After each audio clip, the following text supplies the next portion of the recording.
Now that the Afghan project has ended, how you think this affect America domestic at home? What do you think effect of this Afghan debacle on America at home is? I think it's an incident of being all dressed up and no place to go. These people can't impose their will on the world like they'd like, and so they want to, I think, try to do it at home. And there's a long tradition of that. We were talking earlier about the manosphere and how there's these little kind of countercultural pockets of people who are having to confront problems that you're not supposed to confront in the mainstream.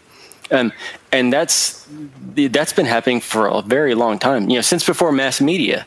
Yes. You have these people who push these policies, and they cause a lot of problems. And since for as long as I've been alive, I'm a Gen Xer. I'm at the tail end. A lot of this gets wrapped up into the umbrella of right-wing extremism. Any sort of criticisms of this post-World War II managerial consensus gets labeled into right-wing conspiracy or whatever. Yes. And which just kind of as a shout out to there's some guys who run a podcast called Good Old Boys, and they have a formula that they like to say is that politics is patronage. And I think once you get out of this sort of egg-headed theory that's the international relations type of poli-sci stuff, and you look at it just in terms of brass tacks and patronage networks, stuff starts looking a lot different, and it becomes apparent that for a very long time, since before any of us were born, that people who actually make policy don't really think in terms of countries. They're globalist. They look in terms of creating institutions and systems of global governance, and the U.S. is seen as a mechanism for that. And you and I could probably spend an hour just throwing examples of this back and forth, but it's enough to say I think that it's institutionalized. And if people doubt that, they can just look at university curriculum for political science or international relations or whatever, and it's apparent that nobody actually thinks in terms of countries. And to the extent they do, it's that the U.S. needs to embark upon this sort of project of managed decline and to facilitate the rise of the rest of the world. And there were, whenever I was a kid, there was you had things like Ruby Ridge and Waco. We were talking about rules of engagement earlier, and I don't know of anyone who would shoot a woman holding a baby in my unit, but they did that at Ruby Ridge with And the ATF, I think. Yeah. And so and that happened, and the entire 90s were marked by this under the Clinton era of PATCON, I think it was Patriot Conspiracy. That there was this evil right-wing militia movement that was opposed to the glories of the post-Cold War policies that were coming down that were going to make all life better, and they were just going to take over the government at any time through armed force. And this is a lot of it was a farce, and it was a lot of feds trying to get people to chimp out and all this other kind of stuff. The fact is that you had a lot of policies that were getting pushed from NAFTA and free trade to mass immigration to this increase of a surveillance state, or people getting plundered through taxes and trade policies, and just this constant regime of social engineering from cradle to grave. And we never get to dissent from that, and we never get to say no, and we're never consulted in this. It's just sort of accepted that we need to do this. And they under PATCON and all these other sort of federal sort of policy towards dissent that deviates from sort of left liberal globalism, it gets branded as a potential terrorist extremist threat. Yes. And this came back again. I guess it was during the Obama administration in 2009. The Department of Homeland Security issued a report called "Right-Wing Extremism: Current Economic and Political Climate Fueling Resurgent and Radicalization and Recruitment." And they even opened by saying that they don't have any evidence of any potential right-wing terror or violence or anything like that. But if it did happen, this is why they would do it. And they mentioned things like, New World Order and all this stuff, which, again, all these people are globalists, and they have been since World War II. Yes. So it becomes this weird straw man. Well, it's very strange. They call people traitor and so forth, but you have a Supreme Court, or I call them Extreme Court, that were citing opinion from Zimbabwe and this, that in any normal society some decades ago would be called some form of treason when you abandon principles of your own founding documents, and you violate your own borders with mass immigration and so forth. Why isn't that treason? I mean, you were telling me some story about Petraeus. He gives some speech, right? Yeah, I believe it might have been down in Mexico, but he was giving a talk on After America, and the idea was that eventually the future of what would happen with America would be assimilated into this North American Union between Mexico and Canada, and that was the big plan. And there's nothing new about that. That goes back to like Carol Quigley and all these other people with like continental trading blocks. But this guy was a former head of the CIA. He was a former general, and that's the kind of policies that he pushes. Yes. And you can't say anything about that. You can't say anything about like who he is or where the money comes from. Yes, well, I mean, there are many such quotes from so-called potentates. There's Kissinger.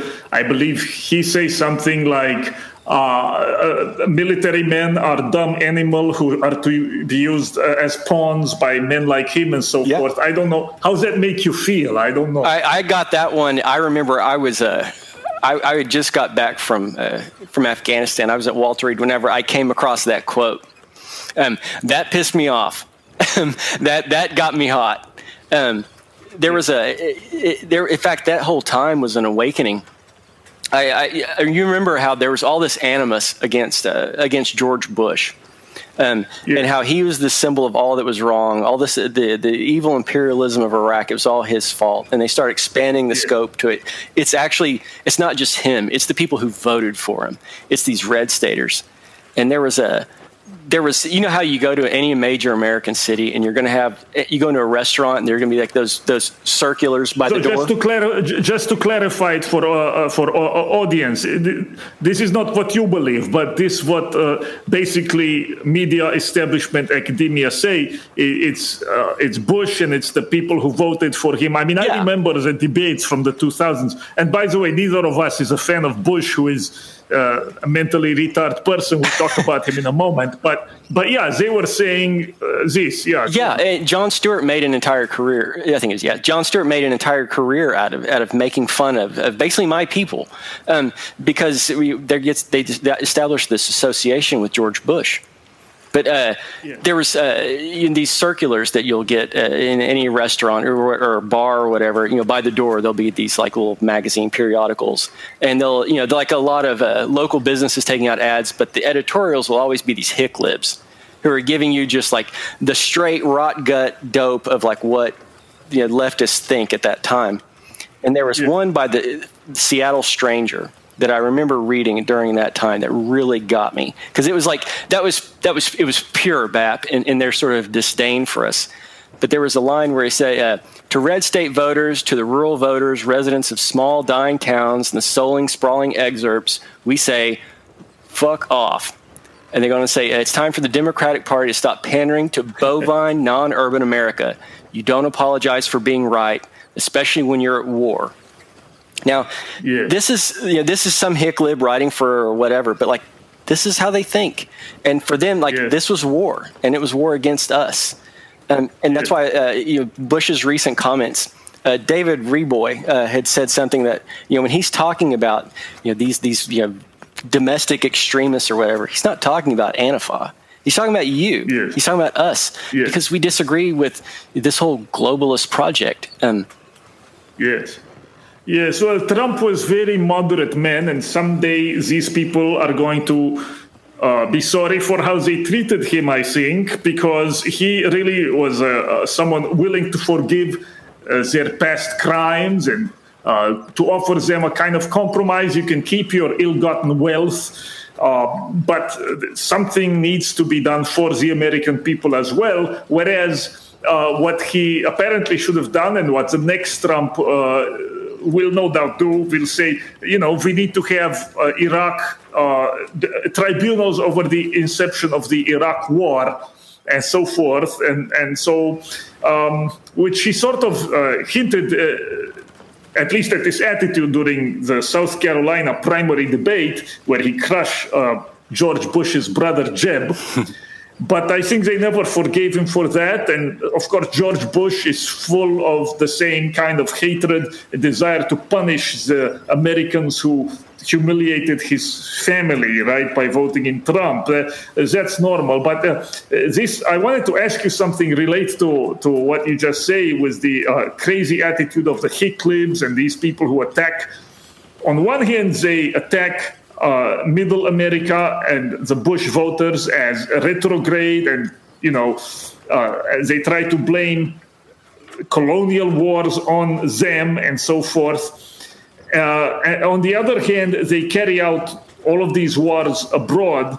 On one hand, they are we want for global governance and peace, by which, of course, they explicitly do not mean that America should militarily conquer the world. They mean the opposite. They mean some kind of one world pacifism, and same as League of Nations and so forth. Yet on the other hand, they do start all of these wars. And I wanted to ask you, because your book,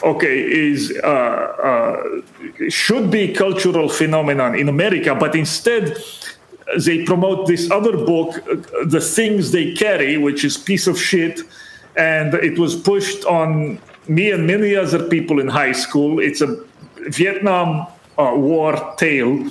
It is bullshit tale, complete full of lies, very pedestrian storytelling, but beloved by the regime. Again, pushed on schools. The guy gets a lot of accolade from mainstream media and so forth. I am not saying this just to say it. Your book is many times better. Your book is fun to read, and your book is the kind of anti-war that they don't want people to know about. So it gets the silent treatment. It's been reviewed in a few places. It will be reviewed by Anton soon. It should be made into a movie, so forth. But your story is a real voice of what probably most soldiers think, their real experiences and so forth. It gets submerged. It gets silent treatment. Instead, they promote this crap, the thing they carried.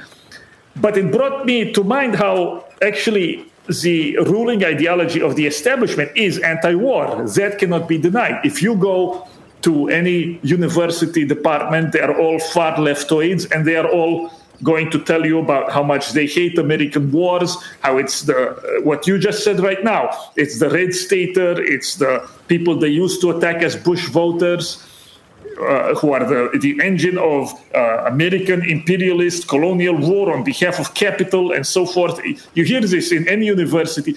You look at any Hollywood movie, Sam, it is anti-war, quote unquote. Anti-war is the message also of this crap book, the garbage, the things they carried. It's an anti-war book, supposedly. So on one hand, the anti-war is the dominant ideology of regime, in same way as anti-establishment is the dominant ideology of the establishment. And on but they also start many wars, as you see, to the extent that Trump was the only president in decade not to start one. So I don't know. I guess you are just talking about this in a different way now, but what do you make of this kind of schizophrenia, or what you want to call it, where the dominant ideology is anti-war, but they start war?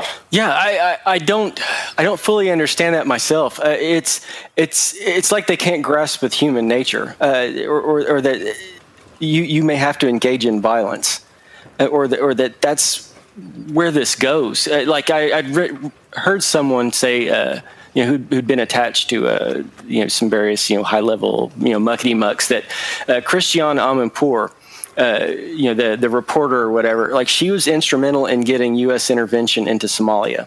And I don't know how much of that's true, or, who's a spook, who's not. I don't know, or if that's just an interesting story that people like to tell. But supposedly that helped influence the U.S. intervention in Somalia. And these people love doing that. They love like getting up in front of everybody and just letting their heart bleed. And we've got to do something. And it's like, okay, you're going to have to confront some ugly people who are willing to do some bad things. And that's going to mean killing people. And not everybody who gets killed is going to be the bad ones. And they can't grasp that because they're not the sort of people who have to worry about that. I mean, it's like Biden recently had a speech. This is just to kind of chase a rabbit about COVID and how he's like, our patience is wearing thin, with the whole unvaccinated. And I'm thinking, like, who wrote that? Because, it was like some sassy girl boss, who she'd never been in a fist fight, let alone had to swear an oath that cost her blood. And she's wanting to use him as like her little puppet about their patience is wearing thin. Good Lord, BAP. Where do you even begin? Like, what about our patience of how it's wearing thin? We have a government that has lied to us about every war that has come down the pipe. It spies on us. It's plundered us. It subjects us to all this social engineering, and the country's basically a chop shop. There are very real consequences of this, and they can never address it. I think that they just have a fundamental problem with human nature. Go ahead. No. Well, it's just a kind of yes, they are operating under delusion, but very dangerous delusion. Now, a cynical way of trying to square what I said and what you